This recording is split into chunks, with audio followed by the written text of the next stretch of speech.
धन्यवाद सर. सुप्रभात विद्यार्थी मित्रांनो.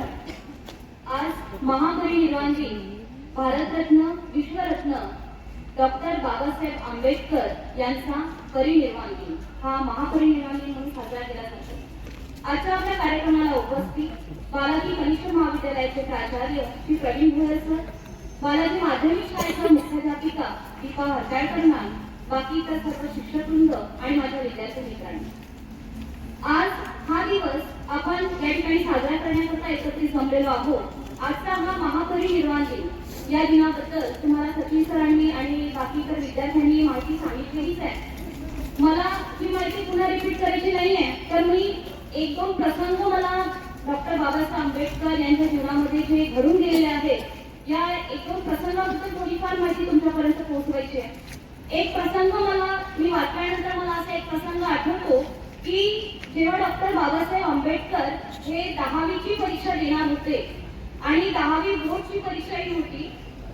ही परीक्षा त्यांच्या गावापासून थोडी दूर अंतरावर म्हणजे तालुक्याच्या ठिकाणी ही परीक्षा होती आणि ही परीक्षा देण्यासाठी त्यांना फार दूर जावं लागत होतं. मग अशा वेळी नेमकं काय करायचं, कुटुंबियांसमोर प्रश्न पडला की आता एवढ्या दूर आपण जाणे तर शक्य नाहीये, पूर्ण कुटुंब घेऊन तालुक्याच्या ठिकाणी राहणं हे सुद्धा आपल्याला शक्य नाहीये. मग नेमकं काय करायचं, तर त्यांच्या वडिलांनी म्हणजे रामजी आंबेडकर यांनी निर्णय घेतला की मी भिंडरावाला आणि आम्ही दोघं जण असे जाऊ आणि तालुक्याच्या ठिकाणी एक छोटंसं रूम घेऊन तिथे राहू आणि याची परीक्षा झाली की परत आपल्या गावाला येऊ. त्यामुळे त्यांनी ते कुटुंबातून दोघं जण निघाले आणि तालुक्याच्या ठिकाणी त्यांनी एक छोटीशी रूम बघितली आणि त्या ठिकाणी ते राहिले. त्यांचा पेपर डॉक्टर बाबासाहेब आंबेडकरांचा पेपर 11 ते 3 या वेळेमध्ये होता. पहिला पेपर जो होता, भीमराव रामजी आंबेडकर सकाळी उठून अभ्यास करायचे आणि 11 वाजता पेपर द्यायला त्या ठिकाणी जायचे. पेपर संपला की 3 वाजता पेपर संपला की ते 3:30च्या दरम्यान घरी परत यायचे. त्या वेळेमध्ये वडील त्यांच्यासाठी जेवण बनवून ठेवायचे. आल्यानंतर ते जेवण करायचे. ते वडिलांना म्हणायचे की बाबा तुम्ही पण माझ्यासोबत बसा ना. तेव्हा त्यांचे बाबा त्यांना म्हणायचे की भीमा तू जेव, मी नंतर तुझं झालं की घेतो. त्यांना जेवण केलं की ते पुन्हा आपल्या अभ्यासाला बसायचे. दुसऱ्या दिवशी पुन्हा ते 11 वाजता जाणं, 3 वाजता परत येणं, जेवण करणं, पुन्हा वडिलांना म्हणणं की बाबा तुम्ही माझ्यासोबत बसा ना. तेव्हा वडील म्हणायचे की भीमा तू जेव, मी नंतर जेवतो. दुसऱ्या दिवशी तसं. तिसऱ्या दिवशी पुन्हा ते तिसरा पेपर झाला आणि तिसरा पेपर झाल्यानंतर भीमराव घरी आले आणि त्यांनी जेवण करताना वडिलांना म्हटलं की बाबा तुम्ही पण माझ्यासोबत घ्या ना जेवण.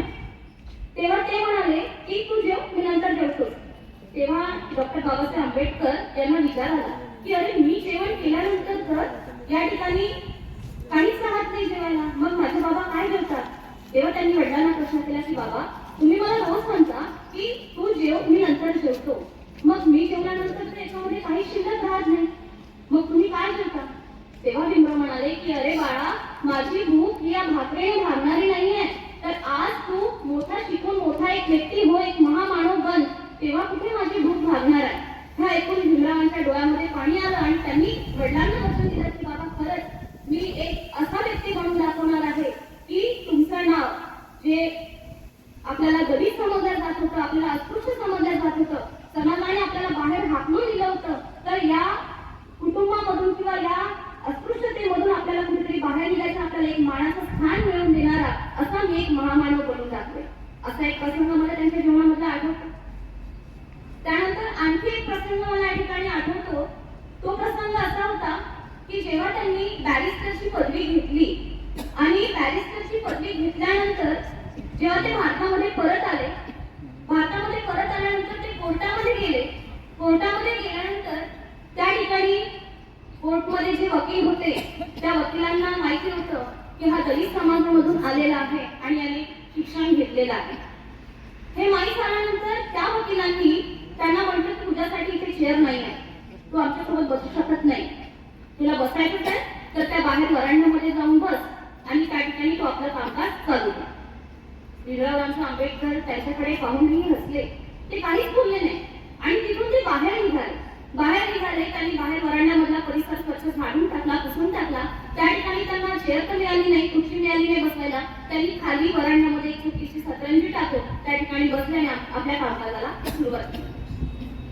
त्या ठिकाणी एक खटला असा आला की एक मुंबईमधले एक शेठ होते. त्या शेठचा एक मुलगा होता. तो एका खटल्यामध्ये अडकलेला होता आणि त्या खटल्यामुळे त्याला फाशीची सजा होणार होती. त्याचे जे वडील होते शेठ यांनी जवळजवळ 3 पिढ्या एवढं कमवलेलं धन त्यांनी त्याच्या केसवर पूर्णपणे खर्च केलं. ते खूप मोठ्या नामवंत वकिलांपर्यंत गेले, पण याच्या तोंडी जाऊन त्याच्या तोंडी जाऊन त्यांना काही जे पाहिजे होतं ते काही त्यांना मिळालेलं नाही, कारण कोर्टाने त्याला फाशीची सजा ही सुनावली होती. त्यानंतर सर्वात शेवटी ते गेले बाहेर. त्या वकिलांनी त्यांना म्हटलं की तुम्हाला केसच लढायची आहे ना, तो बाहेर बसलेला वकील आहे, त्याला खुर्ची पण नाही आहे, त्या वकिलाजवळ जा, ते तुमची केस लढेल. असं म्हटल्यानंतर ते दोघंही म्हातारे आई वडील त्या वकिलाजवळ गेले, म्हणजे डॉक्टर बाबासाहेब आंबेडकरांजवळ आले. त्यांच्या चेहऱ्यावरचं हास्य बघून, त्यांच्या चेहऱ्यावरचं तेज बघून ते वडील त्यांना म्हणाले की तुम्हीच माझ्या मुलाची केस लढू शकता आणि माझ्या मुलाला फाशीच्या सजेपासून वाचवू शकता. तेव्हा डॉक्टर बाबासाहेब आंबेडकर म्हणाले की तुम्ही मोठमोठ्या वकिलांकडे गेला असाल, तुम्हाला त्यांच्याकडून काहीच म्हणजे प्रतिसाद चांगला मिळालेला नाही असा दिसतोय. ते म्हणाले की मोठमोठ्या वकिलांकडे गेलो, मी अतोनात पैसा खर्च केला, 3 पिढ्या एवढा खर्च होईल तेवढा पैसा मी या ठिकाणी खर्च केलेला आहे, पण कुणीही माझ्या मुलाची केस लढायला तयार नाहीये. तेव्हा ते म्हणाले की तुम्ही घरी जा आणि तुम्ही परत, उद्या सुनावणी आहे ना, तुम्ही उद्या परत या. आल्यानंतर त्यांना असं वाटलं की दुसरा दिवस उजाडला आणि दुसऱ्या दिवशी खरंच कोर्टामध्ये ती केस लढल्या गेली. ती केस जेव्हा लढल्या गेली तेव्हा न्यायमूर्तींनी डॉक्टर बाबासाहेब आंबेडकरांना म्हटलं की तुम्हाला याबद्दल काही बोलायचं आहे का, कारण मला आता सुनावणी करायची आहे, मी यांना शिक्षा जी आहे मी शिक्षा या ठिकाणी देणार आहोत. तेव्हा आंबेडकर म्हणाले की तुम्हाला जी शिक्षा द्यायची आहे ती शिक्षा या ठिकाणी तुम्ही देऊ शकता. मागे बसलेले त्या मुलाचे वडील, हे वडील एकदम हताश झाले की अरे, मी एवढ्या आशेने डॉक्टर बाबासाहेब आंबेडकरांजवळ गेलो आणि त्यांनी मला जे आश्वासन दिलं की तुम्ही घरी जा, आपण उद्याला बघू. मला असं वाटलं की हा व्यक्ती माझ्या मुलाला या खटल्यापासून वाचवू शकेल, पण हा काहीच करू शकला नाही. मनातल्या मनात त्या महामानवाला ते व्यक्ती शिव्या देऊ लागले. असं झालं की कोर्टाने इच्छा सुनावली, त्या व्यक्तीला फाशीच्या फंद्याजवळ नेण्यात आलं. तेव्हा डॉक्टर बाबासाहेब आंबेडकर बोलले की तुम्ही फक्त फाशीची शिक्षा देणार असं बोलले होते, त्याला मृत्यू देणार असं तुम्ही म्हटले नव्हते. म्हणून आता शब्दप्रयोग केला जातो की फाशीची सजा जेव्हा देतात तर सजा आहे मौत हा शब्द वापरला जातोय. तर तुम्ही हा शब्द तिथे वापरला नव्हता आणि तेव्हापासून या शब्दाचा प्रयोग करण्यात आला की सजा आहे मौत, म्हणजे फाशीची सजा दिल्यानंतर त्याला मृत्यू दिला जातोय हे केलं जातं. पण तेव्हा जेव्हा ही केस लढण्यात आली होती तेव्हा सजाए मौत हा शब्द वापरण्यात आला नव्हता. म्हणजे तुम्ही फक्त कोर्टामध्ये सजा काय दिली, फाशीची, पण त्याला जीवापासून मारणार अशी सजा तर नव्हती दिली ना. त्यामुळे त्या व्यक्तीचे त्या मुलाचे प्राण ते वाचवू शकले आणि त्या आई वडिलांना त्यांचा मुलगा परत त्यांनी मिळवून दिला. असा एक प्रसंग या ठिकाणी होऊन गेलेला आहे. असे अनेक प्रसंग डॉक्टर बाबासाहेब आंबेडकर यांच्या जीवनामध्ये होऊन गेले. असेच आपले विश्वरत्न, भारतरत्न डॉक्टर बाबासाहेब आंबेडकर यांनी वीर ललितांचे कैवारी, अस्पृश्यतेचे कैवारी ज्यांना आपण म्हणतो, कायदे पंडित, तत्वज्ञानी अशा अष्टपैलू व्यक्तिमत्व असणारे डॉक्टर भीमराव रामजी आंबेडकर यांचं परिनिर्वाण झालं ते म्हणजे 6 डिसेंबर. आता महापरिनिर्वाण या शब्दाचा नेमका अर्थ काय? आता जर या शब्दाची फोड केली ना तर 3 शब्दामध्ये होते. एक म्हणजे निर्वाण, दुसरा परिनिर्वाण आणि तिसरा म्हणजे महापरिनिर्वाण. तर निर्वाण हा शब्द असा आहे, सर्वच व्यक्तीसाठी महापरिनिर्वाण या शब्दाचा प्रयोग केला जातो. हा सर्वात पहिले शब्दप्रयोग केला गेला तो म्हणजे गौतम बुद्धांसाठी. जेव्हा त्यांचं परिनिर्वाण झालं तर तो दिवस तेव्हा हा शब्दप्रयोग पहिल्यांदा त्यांच्यासाठी केला गेला. बौद्ध धर्मियांमध्ये विशिष्ट ज्ञान संपादन करणारे डॉक्टर भीमराव रामजी आंबेडकर, तत्वज्ञानी, कायदे पंडित, अस्पृश्यतेचे कैवारी यांनी काय केलं की या धर्मामध्ये जे ज्ञान संपादन केलं, जे कर्म त्यांनी केलं. आता निर्वाण या शब्दाचा नेमका अर्थ काय, तर त्यांनी या धर्मामध्ये जे ज्ञान या ठिकाणी संपादन केलेलं आहे तर ते ज्ञान, ते कर्म त्यांचं मरेपर्यंत चालणार होतं. म्हणून त्या शब्दाचा प्रयोग, निर्वाण या शब्दाचा अर्थ आहे की मरेपर्यंत त्यांनी केलेलं कर्म आणि ते कर्म केल्यानंतर, तो व्यक्ती गेल्यानंतर ते कर्म कुठेतरी संपतं, म्हणजे त्या निर्वाणाचं होतं परिनिर्वाण.